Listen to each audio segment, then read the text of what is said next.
ನಮಸ್ಕಾರ. ಇದು ನಿಮ್ಮ GVH 63 ಅಪ್ಡೇಟ್ಸ್ ಯೂಟ್ಯೂಬ್ ಚಾನಲ್.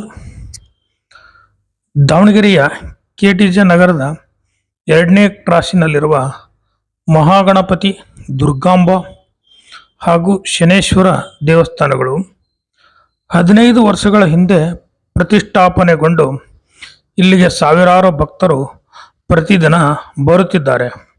ಹಾಗೂ ವಿಶೇಷ ದಿನಗಳಾದ ಹುಣ್ಣಿಮೆ, ಅಮಾವಾಸ್ಯೆಗಳಲ್ಲಿ ವಿಶೇಷ ಪೂಜೆ ನೆರವೇರಿಸಲಾಗುತ್ತದೆ ಎಂದು ಅರ್ಚಕರಾದ ರಮೇಶ್ ಭಟ್, ವಿಲಾಸ್ ಭಟ್ ಹಾಗೂ ಟ್ರಸ್ಟ್ನ ಸತೀಶ್ರವರು ವಿವರಿಸಿದ್ದಾರೆ. ಬನ್ನಿ, ದೇವಾಲಯದ ದಿವ್ಯ ದರ್ಶನ ಪಡೆದು ಪುನೀತರಾಗೋಣ. ನಮಸ್ಕಾರ. ಇದು ನಿಮ್ಮ GBH 63 ಅಪ್ಡೇಟ್ಸ್ ಯೂಟ್ಯೂಬ್ ಚಾನಲ್. ದಯವಿಟ್ಟು ಚಾನಲ್ ಶೇರ್ ಮಾಡಿ, ಸಬ್ಸ್ಕ್ರೈಬ್ ಮಾಡಿ, ಲೈಕ್ ಹಾಗೂ ಕಮೆಂಟ್ ಮಾಡಿ. ಧನ್ಯವಾದಗಳು. KTJ ನಗರ 2ನೇ ಕ್ರಾಸ್ನಲ್ಲಿ ಇದೆ ಶ್ರೀ ಮಹಾಗಣಪತಿ, ದುರ್ಗಾಂಬ ಮತ್ತು ಶನೇಶ್ವರ ದೇವಸ್ಥಾನ ಇದು. ಇಲ್ಲಿ 3 ದೇವರುಗಳನ್ನು ಪ್ರತಿಷ್ಠಾಪನೆ ಮಾಡಿದ್ದೀವಿ. ನಮ್ಮ ದೇವಸ್ಥಾನ ಈಗ 15 ವರ್ಷದಿಂದ ಬಹಳ ಸಮೃದ್ಧಿಯಿಂದ ನಡೀತಾ ಇದೆ. ಎಲ್ಲ ಪೂಜಾ ಕಾರ್ಯಗಳು ನಡೆಯುತ್ತೆ.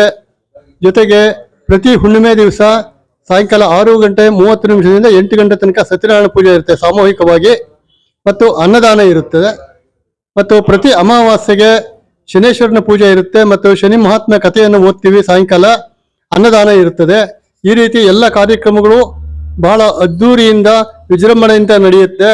ಭಕ್ತಾದಿಗಳು ಹೆಚ್ಚಿನ ಸಂಖ್ಯೆಯಲ್ಲಿ ಬರ್ತಾರೆ. ಬಹಳ ಜಾಗೃತವಾಗಿದೆ. ಭಕ್ತಾದಿಗಳಿಗೆ ಈ ಇದರಲ್ಲಿ ದೇವಸ್ಥಾನದ ಮೇಲೆ ನಂಬಿಕೆ ಇದೆ. ಬಹಳ ಚೆನ್ನಾಗಿ ನಡೀತಾ ಇದೆ. ನಾವು ರಮೇಶ್ ಭಟ್ ಅಂತೇಳಿ, ನಾನು 8 ವರ್ಷದಿಂದ ಇಲ್ಲಿ ಪೂಜೆ ಮಾಡ್ತಾ ಇದ್ದೀನಿ. ನಾವು ವಿಲಾಸ್ ಭಟ್ ಅಂತೇಳಿ, ನಾವು ಇಲ್ಲಿ ಅರ್ಚಕರು. ನನ್ನ ಹೆಸರು ಸತೀಶ್ ಅಂತ ಹೇಳ್ಬಿಟ್ಟು, ನಾನು ಇಲ್ಲೇ ಇರೋದು ಪಕ್ಕದಲ್ಲಿ. ಇದು ದೇವಸ್ಥಾನ ಓಪನ್ ಆದ್ರಿಂದ ನಾನು ಬರ್ತಾ ಇದ್ದೀನಿ.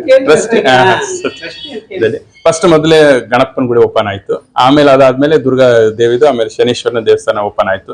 ತುಂಬಾ ಚೆನ್ನಾಗಿ ನಡೀತೆ. ಏನ್ ಅನ್ಕೊಂತೀವ ನಾವು ಮನಸ್ಸಲ್ಲಿ ಅದು ಆಗುತ್ತೆ. ಅಂದ್ರೆ ತಾಳ್ಮೆಯಿಂದ ಮಾಡ್ಕೊ, ನಾವು ಏನ್ ಹೇಳ್ಕೊಂಡಿರ್ತೀವಿ ಅದ್ ಮಾಡ್ಬಿಟ್ಟು, ಅದೆಲ್ಲ ನಮ್ದು ಇದು ಈಡೇರಿದ ಮೇಲೆ, ನಮ್ದು ಬಯಕೆ ಈಡೇರಿದ ಮೇಲೆ ಅದನ್ನ ನಾವು ಸಂಕಲ್ಪ ಏನ್ ಮಾಡಿರ್ತೀವೋ ಅದನ್ನ ದೇವರಿಗೆ ಅರ್ಪಣೆ ಮಾಡ್ಬೇಕು. ಎಲ್ಲ ಒಳ್ಳೇದಾಗಿದೆ, ಎಲ್ಲರಿಗೂ ಒಳ್ಳೇದಾಗ್ತಾ ಇದೆ.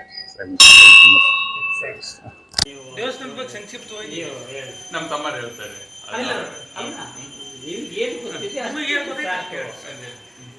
ಇವ್ರ ತಮ್ಮರೇ ಅಧ್ಯಕ್ಷರು. ಇದಕ್ಕೆಲ್ಲ ಕಾರಣ ಇವ್ರ ತಮ್ಮ.